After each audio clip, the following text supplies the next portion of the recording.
All right, welcome in on a Wednesday. And yes, we are overjoyed that Jim Costa, in an idiotic move, provided us with what could be a 1 seed in the drop tournament next year. My God. I don't even know how that becomes a sentence that doesn't require editing. We move forward. He had to out you with the white helmets. Amazing. What? We got a lot to do. We're going to do a little NFL because there is news. But we have our college kickoff week rolling on. We'll continue with Who Am I at 4 o'clock. We've got the heat check, the index of the hottest seats in America. We'll see how many Rico can guess. But we do want to start with the Lions. And I want to start out with the positive versus the negative, which is the following. It is TeSlaa season.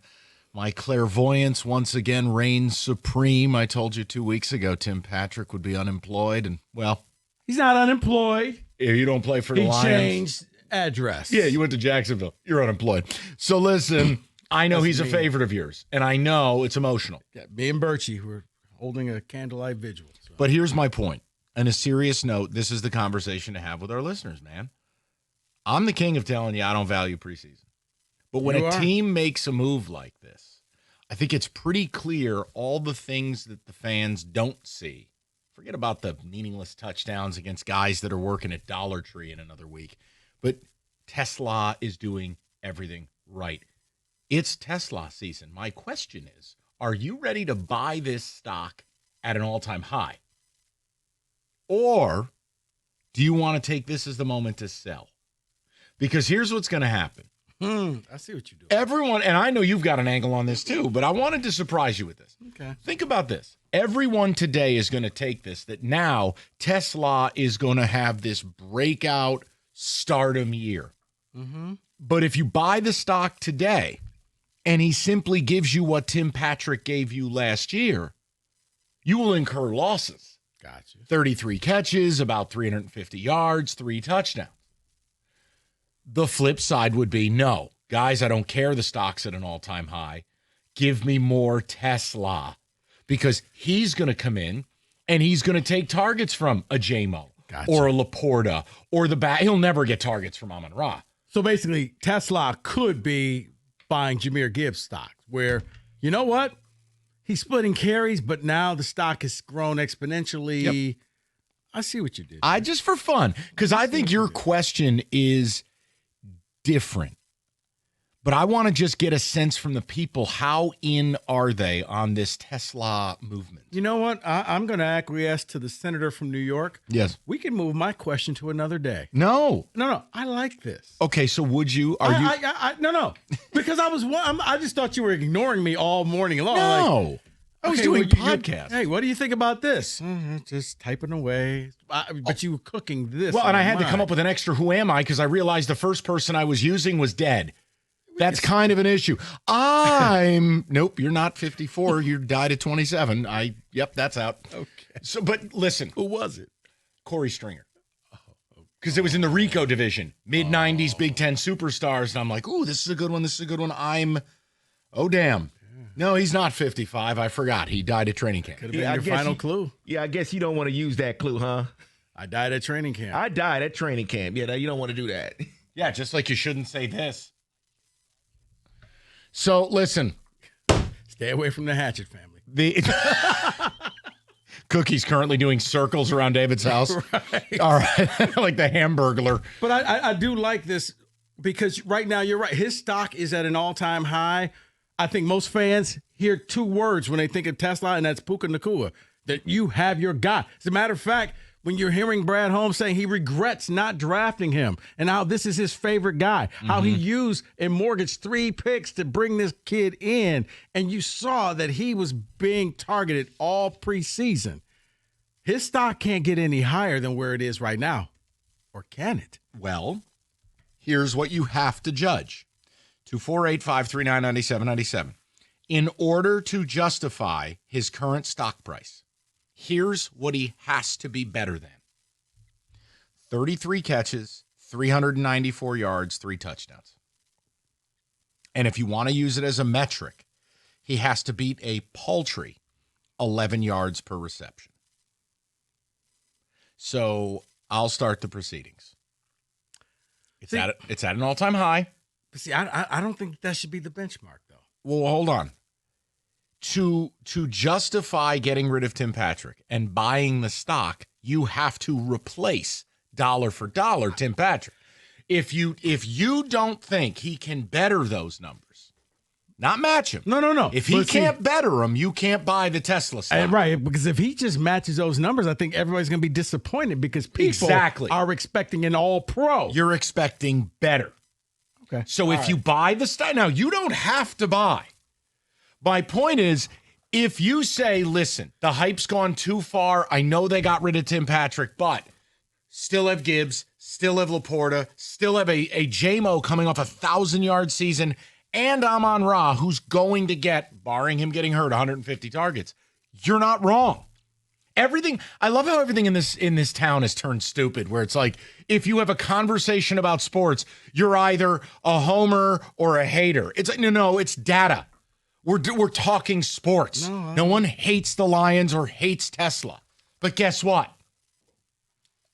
My brokerage has a forecast, and it's way beyond Tim Patrick. I am buying. Give me those orange crop reports, Mr. Beeks. You need more cowbell? More TeSlaa. I'm buying. I think he will outdo 33 catches. He will outdo 394, and he will double 3 touchdowns. I think TeSlaa, what they're showing you is, at a minimum, Rico, 2 words describe this guy: slot fade. This guy in the red zone from the 24-yard line, lined up on the same side of the field as J-Mo, and J-Mo's running a post, and this kid runs the slot fade. Where's the safety going? Safety's going with J-Mo. I'm telling you, I'm buying the stock. You know what? You're making a very compelling argument. The only problem I have with buying this stock, and I'm still on the fence, he's your 5th option, people. Like it or not, he's option number 5. Why? When Gibbs is in the game, he's a higher option. When St. Brown is in the game, he's an higher option. J-Mo, when they're in the red zone, Mike, who are they looking at? Probably Laporta. I would say Dan Skipper, but they released him. But he's going to be option number 5. So in the preseason, he was the guy. He was the number 1, and he looked really great at it. But what's going to happen now when is Goff going to have enough time to get to the 5th read? That's why I'm teetering on this. Long term, you have sold me on one thing, that I do think he could be J-Mo's replacement. But it's happening. But right now, you've been right about everything else. No, just this. But definitely not everything else. But Rico, think about this. How much value do you put in touchdowns versus number production? If I said to you that TeSlaa's numbers could be similar to Patrick, but I think he doubles the touchdown output, you'd say that's a far superior season. Yeah, it's a better season. So I'm buying based on what I think they're going to do with a 6'4", 220-pound freakazoid. And look, here's the other thing I'm letting poison my mind. I can't get it out of my head. A, they have 3 third-round picks invested in them. And B, how god-awful Taylor Green was at Arkansas, that I can't even hold it against TeSlaa. So I'd love to hear from the people.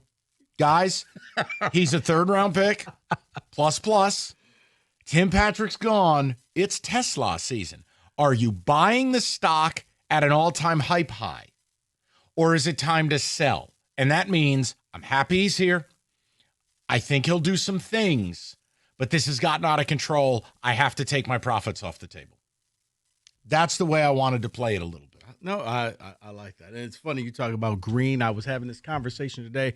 Similar, Mike, when I saw that Nate Carter made a team, and I'm like, how awful was that MSU offensive line? Nate Carter is now a Falcon. I mean, yeah, he's RB3, so right. It's incredible. 248-539-9797. David, Kenny, are we buying high or are you selling high? I'm definitely selling high. Oh. I don't believe he hits that benchmark to be what Tim Patrick was for this team last year. I'm just not buying it. I just don't see it. Talented guy, but there's more I need to see from him inside this office with Jared Goff before I can say he's going to be Tim Patrick. We're not ready to do it. And guess what? Don't vilify David. No. I want to say that right now before you're fat fingering things into your phone. Don't vilify someone. No, let him come in with it. No, because this isn't politics. We're not debating the Israel-Palestine conflict. It's football. You're allowed to say that I'm not ready to believe he's going to outperform a wily, crafty vet as the fifth option on a team. You're allowed to say it. You didn't hurl an ethnic slur. I just think you're wrong. TeSlaa is like NVIDIA when things were going well. To the moon. I think he's going to take targets from Laporta. I said it. Wow. Because that was going to be my question. Yep. In order for him to just become this guy, that means his targets are going to have to come from some That's other why place. I'm not going to pay Sam Laporta. I said it. And see, I look at Laporta as somebody that you absolutely have to keep around because he is that next generation of tight end. He is not. He is okay, Jeremy. He's not TeSlaa. Okay, TeSlaa. Who's got better hair? Thank you. So for a man who basically said, you know what? You don't believe in the preseason. No, but I believe in that lettuce. It's real. It's another one of my rules. You got lettuce like that, you're an all-pro. You're a complicated man. Just telling you. Now, what if his lettuce was red? I'm soulless. Can't win with him.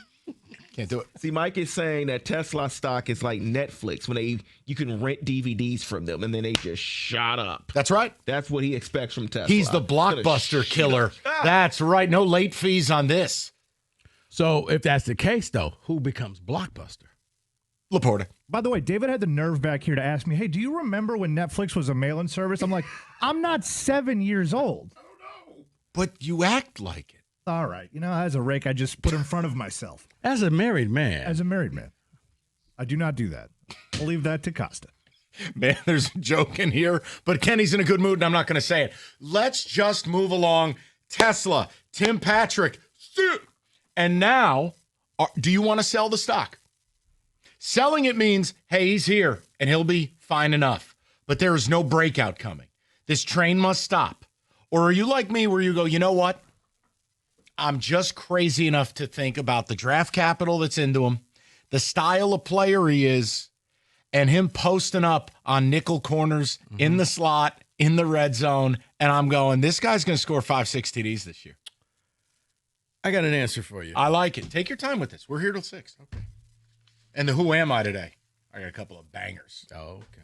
We've got the Stone Age, the Rico Beard Division, and the New School. Chase Brown?